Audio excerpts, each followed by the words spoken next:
জগৎগুরু কৃষ্ণ কৃপা শ্রীমূর্তি শ্রীল অভয় চরণারবিন্দ ভক্তি বেদান্ত স্বামী প্রভুপাদ কি জয়। পতিত পাবন গুরু মহারাজ কি জয়। অনন্ত কোটি বৈষ্ণব বৃন্দ কি জয়। নিতাই গৌর প্রেমানন্দে হরি হরি বল। হরে কৃষ্ণ হরি বল। আজ আমরা আলোচনা করব পবিত্রারোপিণী একাদশী সম্পর্কে। আসছে শ্রাবণ মাসের শুক্লপক্ষের একাদশী, যে একাদশীর ফলে পুত্র সন্তান লাভ হয়, সেই একাদশী সম্পর্কে আজকে আমরা আলোচনা করব। 24শে আগস্ট 5ই ভাদ্র সোমবার।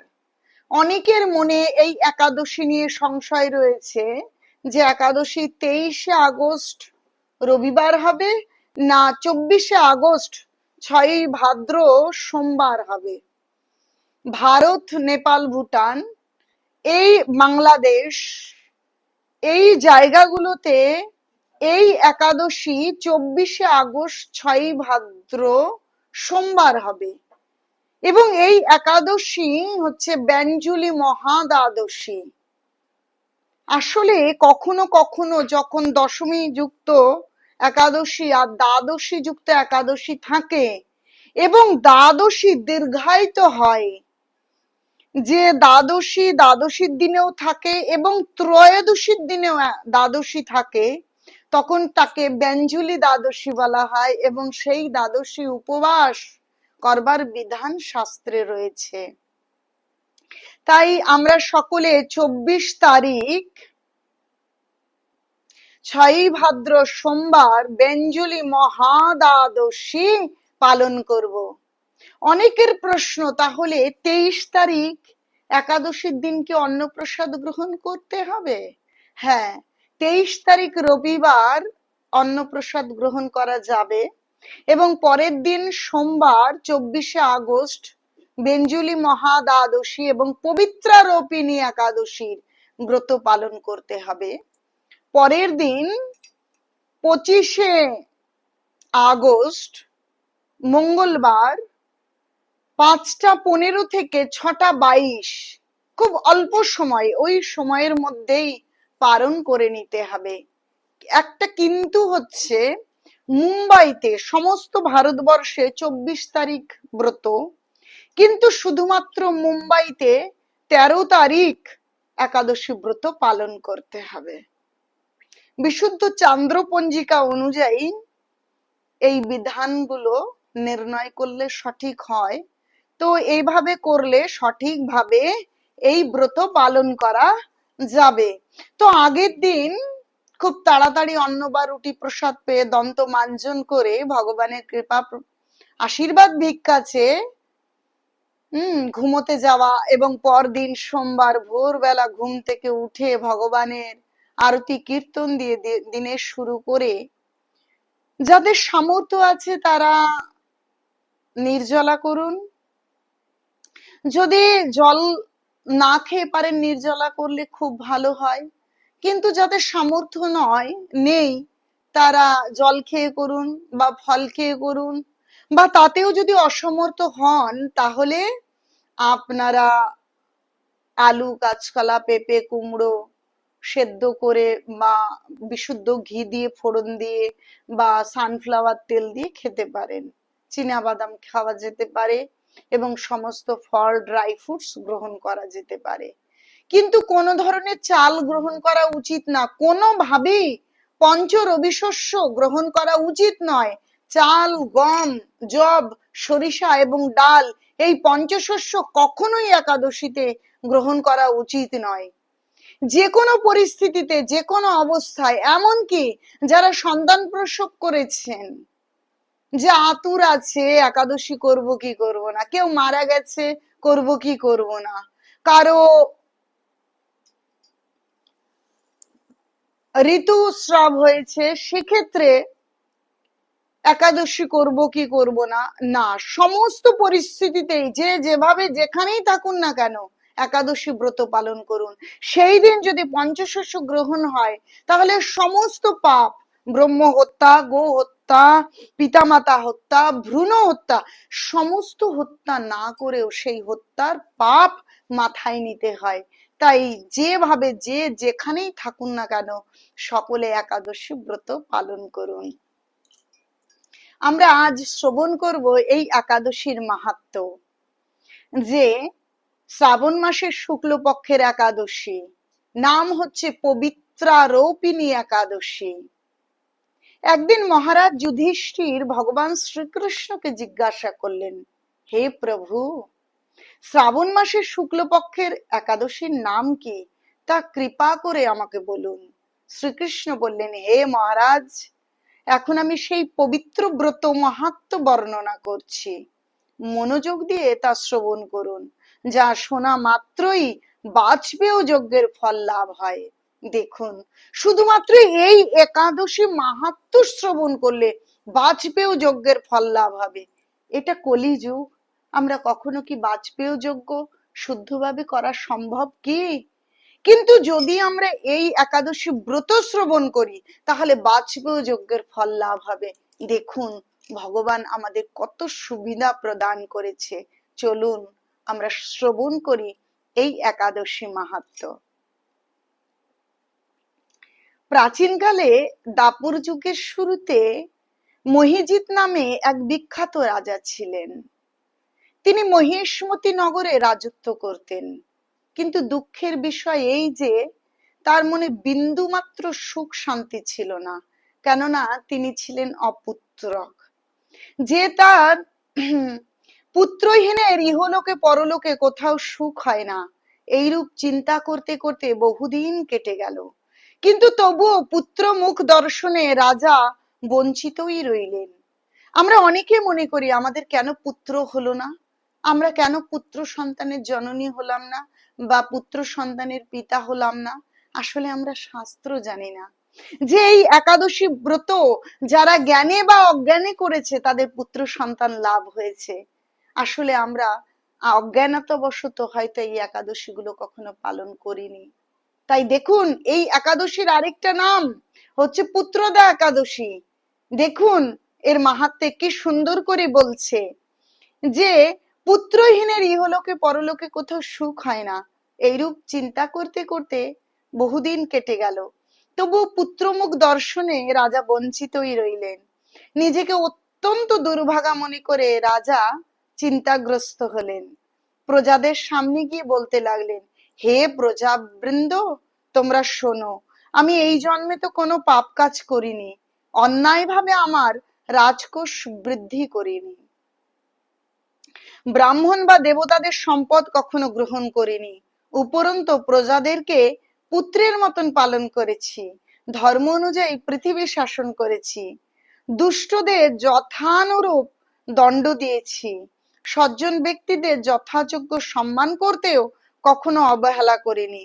তাই হে ব্রাহ্মণগণ, এই প্রকার ধর্মপথ অবলম্বন করা সত্ত্বেও কেন আমার পুত্র হলো না, তা আপনারা কৃপা করে অনুসন্ধান করুন। রাজার এই প্রকার কাতর উক্তি শ্রবণে ব্যথিত রাজভক্ত পুরোহিত ব্রাহ্মণগণ রাজার মঙ্গলের জন্য গভীর বনে ত্রিকালজ্ঞ মুনি ঋষির কাছে যেতে মনস্থ করলেন। বনের মধ্যে ঋষিদের আশ্রম সকল দেখতে দেখতে তারা এক মুনির সন্ধান পেলেন। তিনি দীর্ঘায়ু, নিরোগ, নিরাহারে ঘোর তপস্যায় মগ্ন ছিলেন। সর্বশাস্ত্র বিশারদ, ধর্মতত্ত্ব ও ত্রিকালজ্ঞ সেই মহামুনি লোমশ নামে পরিচিত। ব্রহ্মার এক কল্প অতিবাহিত হলেও মুনিবরের গায়ের একটু লোমও পরিত্যক্ত হতো বলছে, ব্রহ্মার এক কল্প অতিবাহিত হলে মুনিবরের গায়ের একটি লোম পরিত্যক্ত হতো। এই কারণে এই মহামুনির নাম লোমশ। তাকে দেখে সকলেই ধন্য হলেন। তারা পরস্পর বলতে লাগলেন যে আমাদের বহু জন্মের সৌভাগ্যের ফলে আজ আমরা এই মুনিবরের সাক্ষাৎ লাভ করলাম। তারপর ঋষিবর তাদের সম্বোধন করে বললেন, কি কারণে আপনারা এখানে এসেছেন এবং কেনই বা আমার এত প্রশংসা করছেন তা স্পষ্ট করে বলুন। আপনাদের যাতে মঙ্গল হয় আমি নিশ্চয়ই তার চেষ্টা করব। ব্রাহ্মণরা বললেন, হে ঋষিবর, আমরা যে উদ্দেশ্যে এখানে এসেছি আপনি তা কৃপা করে শুনুন। এই পৃথিবীতে আপনার মতন শ্রেষ্ঠ ব্যক্তি আর কোথাও নেই। মহিজিৎ নামে এক রাজা নিঃসন্তান হওয়ায় অতি দুঃখে দিন যাপন করছে। আমরা তার প্রজা, তিনি আমাদেরকে পুত্রের মতন পালন করেন, কিন্তু তিনি পুত্রহীন বলে আমরাও সবাই মর্মাহত।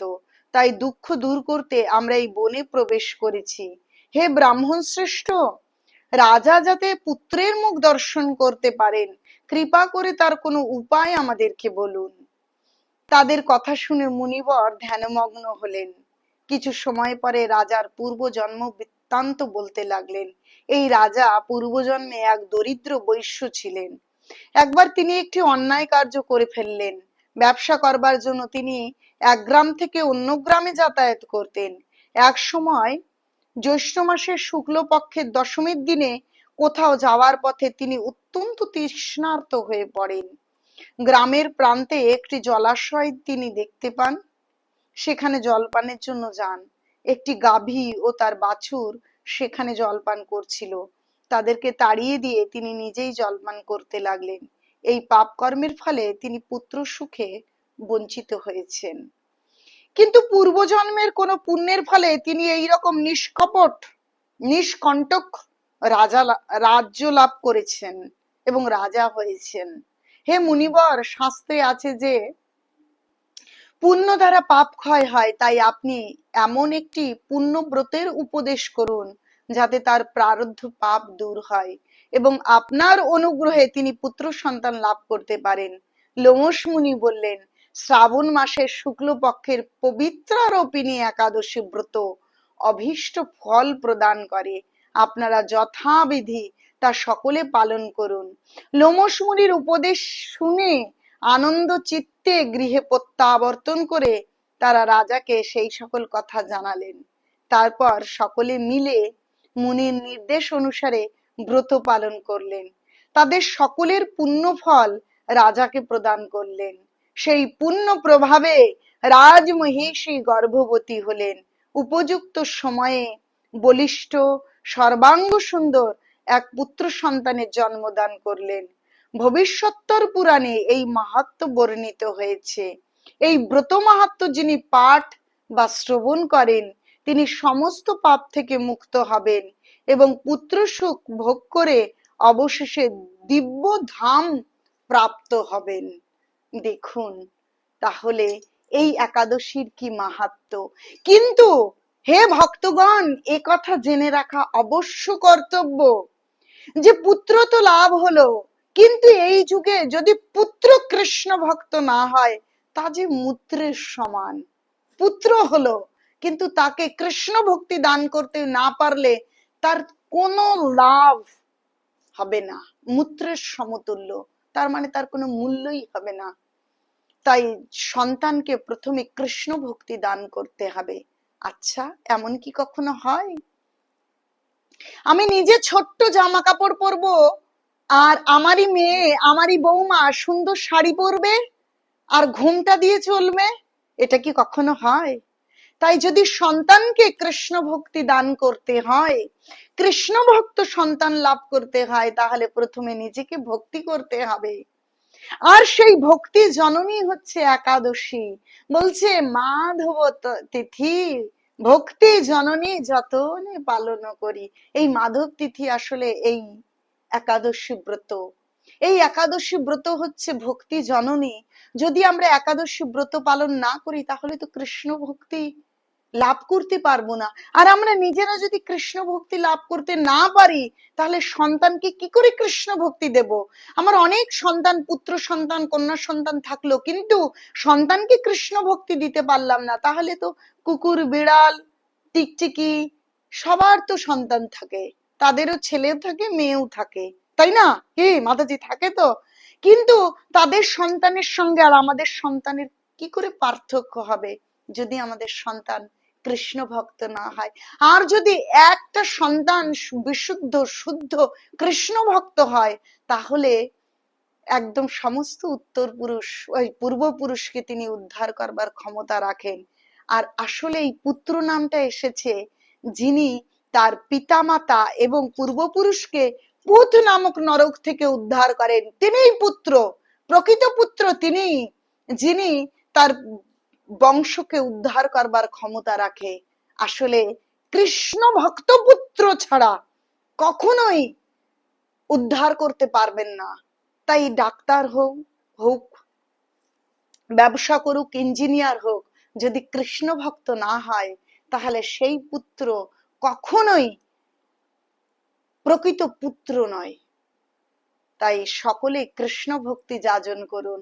আসলে এই একাদশীর দিনে বেশি বেশি হরিনাম জপ, গীতা ভাগবতম অধ্যয়ন, শ্রবণ, পঞ্চশস্য বর্জন পূর্বক সারাটা দিন ভগবানের নাম রূপ লীলা মহিমা স্মরণ পূর্বক একাদশী ব্রত পালন করুন।